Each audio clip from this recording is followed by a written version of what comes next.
今日はですね、久しぶりにジンバルのレビューやっていきたいと思うんですけど、今日紹介するのは、ジーユンからね、新しく発売される、クレーン M2S、こちらの方をね、レビューをしていきたいなというふうに思います。ジーユンのね、クレーン M っていうシリーズは手持ちジンバルの中でも非常にコンパクトさを売りにしている、ラインナップのもので、僕はこれの前のモデルのM2 ってやつをよくね、スマートフォンとかコンパクトデジタルカメラを使って撮影するときに使ってたんですけど、今回はね、それのアップグレード版であるこの M2S が大幅にモーターが強化されていて、APS-C はもちろんなんですけど、フルサイズのミラーレスカメラ、α7、この S3 とか α7-4 とか、そういったのでも、レンズの組み合わせによっては使えるっていうことだったんで、マジでと思って。いや、っていうのもあれなんですよ。僕が前に紹介したこのジーユンのクレーン 2S、 ちょっとこれ比較してみましょうか。これ分かります？このサイズ違い。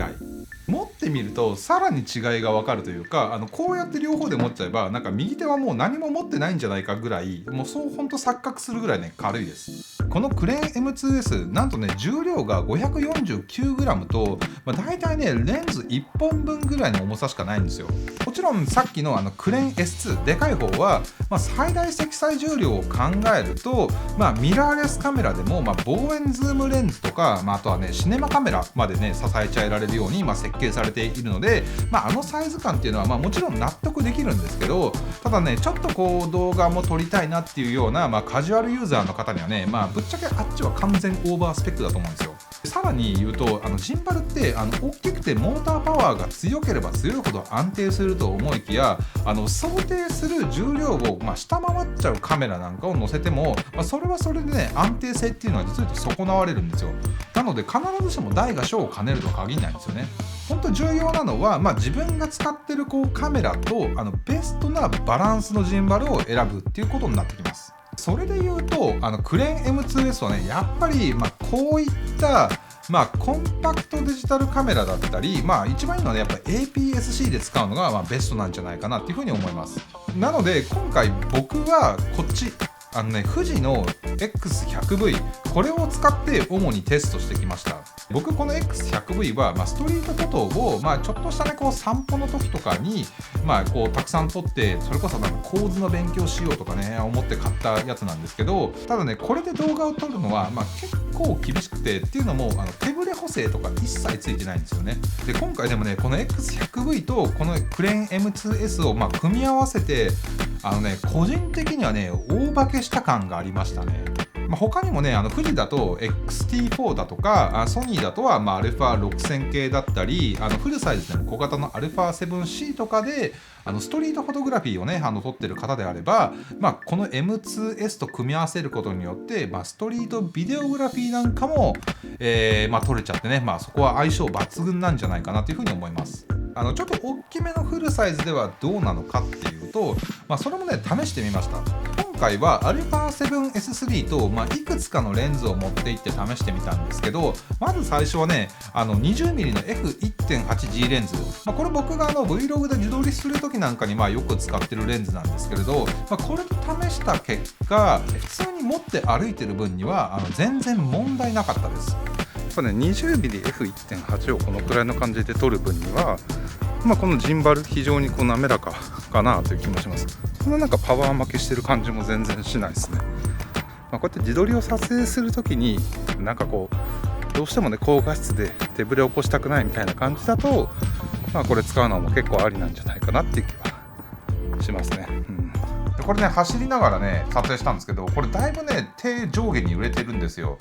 にもかかわらずかなり安定してるのがね分かると思います。でもう一個ねレンズ試してみたんですけど、それがですね55mmF1.8 の、レンズです。下に下げてみたり上に上げてみたりみたいな、そういったような形で、使ってみても大丈夫かなっていうところを検証してみたんですけれども、でこれもね結果的には全然問題なかったです。ちなみにね 55mm も 20mm もここほらギリねここがぶつからないんで、こういうローアングルで撮影しようと思えばいけるっすね。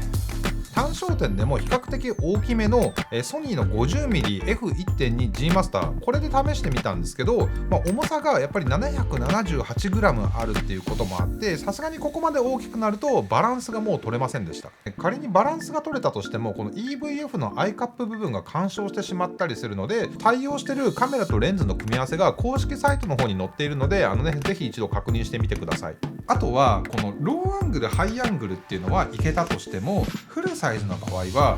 こう横軸こっち向きにカメラを振って、それこそFPV モードとかでジンバルを使おうなんていう時にはね、これもねちょっとねぶつかっちゃうことがね結構ありましたね。それは50mm のレンズだけじゃなくて20mm だったり55mm の比較的小型なレンズでやってもやっぱねそういうちょっと干渉してくるってことは起こりました。なのでねそういった激しいカメラワークを、フルサイズのミラーレスと組み合わせて、使いたいなっていう場合は、やっぱりもうちょっと一回り大きいZhiyunのWeBill-S とか、ああいったねジンバルを使用する方が無難かなというふうに思いました。もう一個ね使ってみて面白いなと思ったのがこれなんですよ。はい、わかります？正直ねおまけ機能程度のものかなと思ったんですけど、今見てもらう通り分かる通りねかなりの光量なんでねびっくりしました。明るさをね5段階ぐらいで調整できるようになってるんですけど、一番光量を低くしても、こうやってねこのぐらいの距離感でレンズの方を見ようと思ったのでちょっとね眩しすぎるんですよね。特に今この部屋暗いからなんですけど、なのでもうちょっとね光量を抑えられるといいんじゃないかなっていうふうには思ったんですけど、日中の屋外とかで顔が暗くなってしまう部分だったりを軽減できたりだとか、あとはキャッチライト、目の中にちゃんとね光が見えるような、そういったキャッチライトにもなるので意外とね使える、シーンは多いんじゃないかなと思いました。じゃあというわけで今回はねこのクレーン M2S の紹介だったんですけれども、1本しかジンバルを選べないとなるとやっぱりねガチでフルサイズミラーレスで映像を撮りたいっていう人にとっては、正直これよりももうちょっと大きいものをねおすすめしたいなと思うんですけれども、でもやっぱりなんといっても一番はこういったコンパクトデジタルカメラだったり、APS-C もしくはフルサイズでも α7C といった、小型軽量なね、カメラと組み合わせて使用するのが、やっぱり安定性っていう意味であったりだとか、あとはレンズの選べるバリエーションの多さっていうところでも、やっぱりベストなんじゃないかなというふうに思います。何よりねそういった小型カメラを選ばれている方にとってはやっぱり身軽さを重視しているっていうこともあると思うので、このサイズ感でジンバルを使ってね映像とかが撮れるっていうのは非常にね魅力的なんじゃないかなっていうふうに思います。でさらにねこちらお値段もジンバル単体で、公式サイトの方でね38,500円からとなっていて、ジンバルの中では比較的値段が抑えられていて手が出しやすくなっていると思うので、入門用としてもねいいんじゃないかなっていうふうに思いました。はい、というわけで、今回の、Zhiyun クレーン M2S のレビューは以上となります。映像クリエイターの方に向けた新製品レビューをね今後もいち早くお届け、できればなというふうに思いますので、おすすめから来られた方、まだチャンネル登録をしていないという方はねぜひチャンネル登録をお願いします。というわけで、次の動画でお会いしましょう。またね。余裕でしょ。ほら全然モーター負けない。